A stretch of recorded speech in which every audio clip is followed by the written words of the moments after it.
गब'नाय दैयाव गब'नाय मानसिया जेरै मेथाइखौ हमथाना गावखौ बासायनो हाग्रामानि हालोदा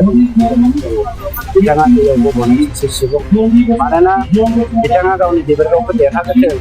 आंथ' हाइकमान्डखौ दाबो रिकुवेस्ट खालामो नोंथांमोननि मिडियानि गेजेरजों हामा बेयो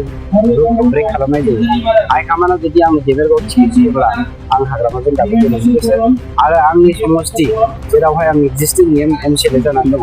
बेवहाय बिथांखौ चेलेन्ज खालामनो थाखाय आं वेलकाम खालामो बिटिआरआ गावखौनो गोख्रों खालामनो थाखाय दासान्दि आशीर्बाद मोनसे रेलि लागासिनो थांनाय 17 बोसोराव बिथांनि दिनाव जिबायदि हारिजों हारि दाङाबाजि जाबाय बिदा फंबायनि गेजेराव थैनि बाना बोहैबाय रोजा रोजा मानसिफ्रा बायदिसिना जानांबाय बर' बिमाफ्रा बिथांनि दिनावनो जिनाहारि जानो गोनां जाबाय बेफोरबायदि मानसिया दिनै इसोरनियाव आशीर्बाद मोनोबाथ' थिगानो दं प्रायश्चित जाथों जोङो प्रायश्चित जायैखौ लुबैयाखै प्रायश्चित जाथों खिन्थु दिनै रायजो राजाफ्रा बिथांनो जे आशीर्बाद होगोन जोंहा दावत दङ मानोना हिन्दु मुसलमान बर' अनाबर गासैबो मानसिया प्रमद बर'खौनो शान्तिनि दूत हिसाबै खौसेथिनि दूत हिसाबै जौगाथायनि दूत हिसाबै गोरोबलायनायनि दूत हिसाबै प्रमद बर'खौनो एक्सेप्ट खालामबाय गतिके बेवहाय हाग्रामानि सोदोब फैनाया बे जारिमिन जानानै थांगासिनो दङ नैबे 25 सेप्तेम्बरानो बिथांनि जारिमिन नोंथांनि दोलोआ बावखुंग्रि बियाबाव बिटिआर गुबुन दोलोनि जानो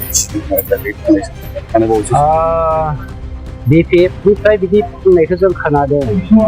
माने सिखावनि सालाया खान्दा होननाय बायदि बिपिएफनि अफिसजों नांजाबनाय बे बिजिपि आरो बिपिएफनि ओमफ्राय कंग्रेसनि जान्दिया माब्रै जिखौ जोंहा बेवहाय दावत दं माब्रै बिसिदों माब्रै बेफोरबायदि दावत दं मानोना बिपिएफनि अफिसावथ' रावबो थाङा अथ' बिपिएफनि सेंग्रा सापर्टारफ्रानो थायो गतिके बिथांमोननि अफिसाव नांजाबनाय बिजेपि आरो कंग्रेसनि जान्दिखौ निस्सय बिपिएफआनो बोख्लायदों नाबा बिपिएफआ बेखौ मानो बुङो मानोना बिथांमोना मोनसे सर' दंखायो गाव सिखावखाय गुबुनखौबो सिखाव साजायनो नागिरो जोङो बर' हारिनि खौसेथिनि बाथ्राखौ नेनानै दङ दिनै दुलाराय बर' फरायसा आफाद आरो बर' साहित्य सभानि दैदेननायाव 12था बर' माहारियारि आफादफ्रा खौसेथिनि बाथ्राखौ लानानै जोबथा मिटिं खालामदों दिनैखौ जोङो नेनानै दङ